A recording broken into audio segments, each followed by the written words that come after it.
A dying man is holding a cowboy's hand. The grip is weak, barely more than the weight of dry leaves against skin, but the eyes above that grip burn with an urgency that makes the cowboy hold his breath. The dying man is Chief Honan of the Chiricahua Apache. 3 days ago, he was strong enough to ride a horse at full gallop. Today, he can't lift his head from the blanket. Someone in his own tribe poisoned him, and the poison is winning. His son is 9 years old, too young to lead, too young to survive the politics that will tear this band apart the moment Honan dies. So the chief has asked the impossible. He's asked a white man to hold the tribe together until his son is ready. And the cowboy, a horse trader named Reed Calloway, is looking at the most powerful man he's ever known and trying to understand why this responsibility is being placed on his shoulders. You are the only one who owes nothing to either faction, Honan whispers, the only one who cannot be bought. I'm not Apache, Reed says. They won't follow me. Honan's cracked lips form something close to a smile. Then make them. But here's the part that turns this from a deathbed request into a crisis. Honan tells Reed that leadership among the Apache is never simply given. It's earned, and the only way to earn it, even temporarily, is to pass the 7 trials of ascension, an ancient sequence of tests that every aspiring leader has faced for generations. Now, this reflects something real about Apache governance. Chiefs were not kings. They didn't inherit power through bloodline alone. Apache leadership was earned through demonstrated competence. A chief led because his people chose to follow him, and they chose to follow him because he'd proven his wisdom, bravery, and ability to provide. Cochise, perhaps the most famous Apache leader in history, wasn't born into supreme power. He built his authority over decades through military genius and political skill, eventually commanding the respect of warriors, families, and even his enemies. The 7 trials were the concentrated version of that lifetime process. 7 tests in 7 days, each one designed to reveal whether a man had what it took to carry the weight of an entire people. Half the tribe was furious. When Honan announced his decision, warriors from the rival faction slammed spears into the ground. "A white man cannot lead us," one shouted. "This is an insult to the ancestors." Another said it more quietly but more dangerously. "If he attempts the trials, we will make sure he fails." The other half, those loyal to Honan, were barely more encouraging. They respected the chief's wish, but their eyes said what their mouths didn't. This cowboy is going to embarrass himself and us. Reed stood in the middle of the camp that first night, surrounded by people who either hated him or pitied him and wondered what he'd agreed to. Then, an old woman appeared at his fire. Her name was Lozin, and she was the band's eldest surviving healer. She moved slowly, leaning on a staff carved from juniper wood, but her eyes were sharp enough to cut leather. "The man who fails the most trials but refuses to quit," she said, "is the one who was meant to lead. Honan told me to tell you that." "That sounds like he expects me to fail," Reed said. "He expects you to survive failing." Lozin handed him a clay cup of bitter tea. "Drink this. Tomorrow begins the March of Thirst." The first trial was brutal. Reed was taken to the base of a canyon at dawn and given a mouthful of water. He was forbidden to swallow it. Then he was told to run. This was the same endurance method used to train Apache warriors from childhood. The water in the mouth forced breathing through the nose, building the breath control necessary for silent movement and sustained combat. Apache boys ran these courses from the age of 7. Reed was 32 and had never tried it. He ran.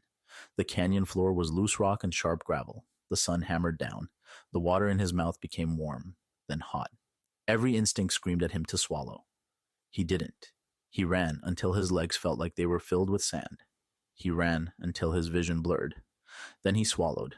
About 3 miles in, with 2 miles left, his body overruled his will and the water went down his throat before he could stop it. He'd failed the first trial. The rival faction warriors laughed openly.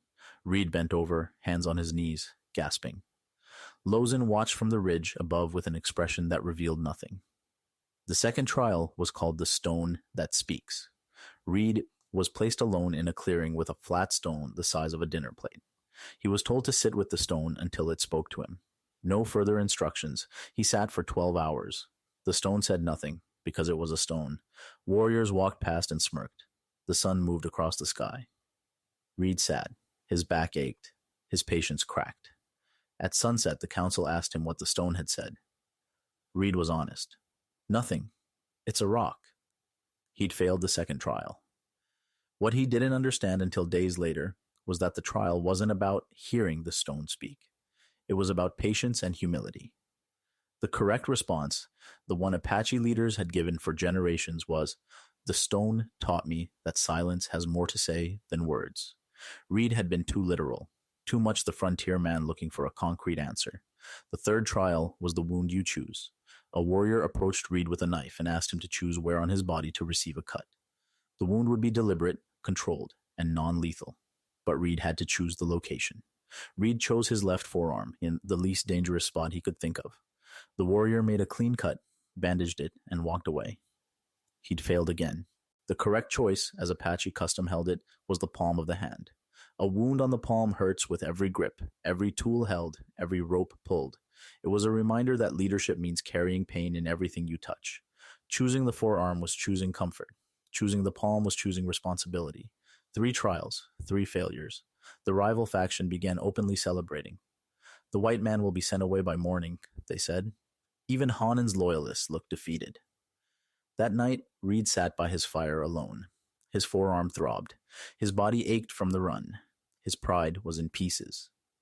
He thought about leaving. He could saddle his horse and ride west before dawn. Nobody would stop him. Half the camp would cheer. If you've been watching this far and you need to know what changes, subscribe, because the fourth trial is where everything shifts. Lozen came to his fire again. She sat across from him and said nothing for a long time. Then she asked a question. "Why are you still here?" Reed thought about it. "Because Hanan asked me." "That is not enough." "Then because his son is 9 years old, and the men who poisoned his father will destroy this band if someone doesn't hold it together." Lozen studied him. "That is closer." She reached into her medicine bag and handed him a small leather pouch. "The next trial is called the Fight Without Weapons. You will face a warrior in a circle. No knives, no tools, only your body." "I've been in fistfights," Reed said. "This is not a fistfight. It is a conversation. If you try to win, you will fail." Reed frowned. "How do you win a fight without trying to win?" Lozen stood up. "You don't win, you listen." The fourth trial took place at dawn. The circle was formed. Reed faced a young warrior named Naiche, who was faster, stronger, and trained in Apache hand-to-hand combat since boyhood. The mismatch was obvious. Naiche attacked. His first strike caught Reed across the jaw and sent him staggering. The crowd murmured. Naiche struck again. Reed blocked, but the force drove him to one knee. Then Reed stopped trying to fight. He stopped throwing punches. He stopped trying to block. He stood in the center of the circle with his arms at his sides and let Naiche hit him. Once, twice, 3 times. Each blow hurt, but Reed didn't swing back. He looked Naiche in the eyes and absorbed the punishment. Naiche slowed. His fists dropped. He looked confused. He struck once more, weakly. Then he stopped. The circle was silent. Reed's face was swollen. Blood ran from his lip. But he was standing. And he hadn't fought back. The council elder announced the verdict. Reed had passed, not by defeating his opponent, but by demonstrating that a leader doesn't meet every challenge with force. Sometimes leadership means standing still and taking the blow, because a chief who fights every challenger destroys the people he's supposed to protect. The rival faction went quiet for the first time.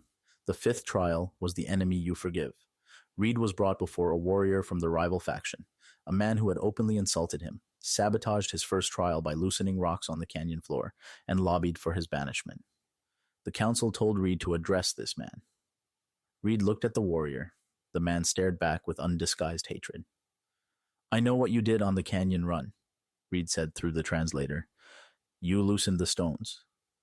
The warrior didn't deny it. "You don't belong here."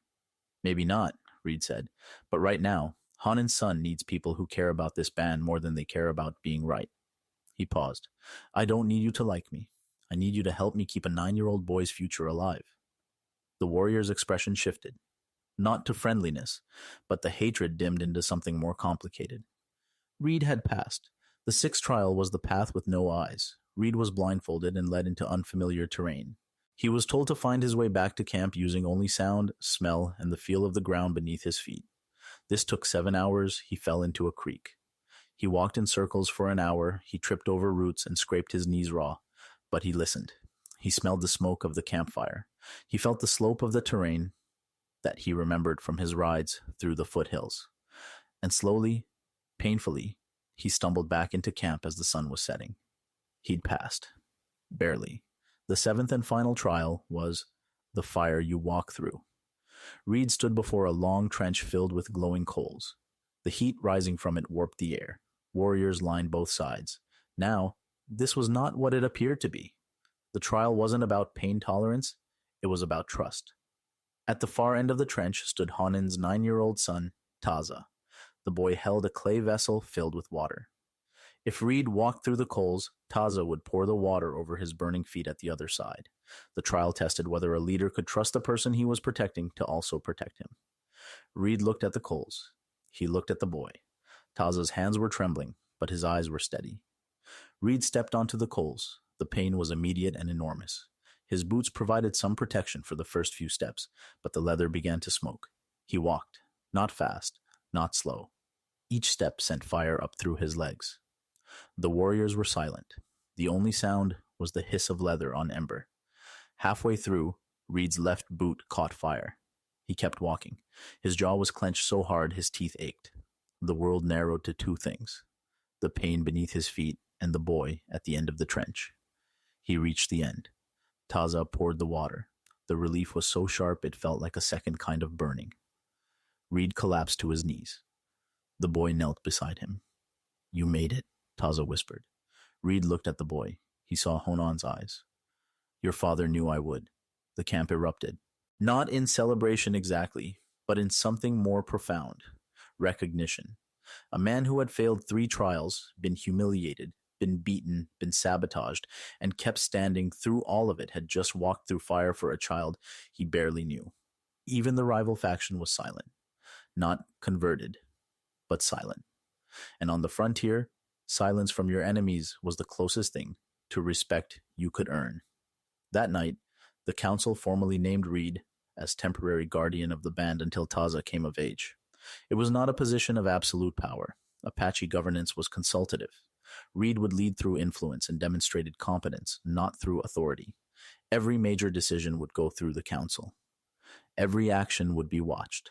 Reed accepted, and for the next 8 years, he held the band together. He negotiated trades that kept the people fed. He avoided conflicts that would have drained their strength. He taught Taza everything Hanan had asked him to teach, and everything the boy's father would have taught himself. When Taza turned 17, the council agreed he was ready. The transfer of leadership was quiet. No ceremony, no speeches. Reed simply stepped aside and Taza stepped forward. On Reed's last night in camp, Taza sat beside him at the fire. The boy was nearly a man now, tall, with his father's eyes and his mother's steady voice. "You could stay," Taza said. Reed shook his head. "This was never mine to keep. I was holding it for you." Taza placed something in Reed's hand, a stone, flat, smooth, the size of a dinner plate, the same stone from the second trial.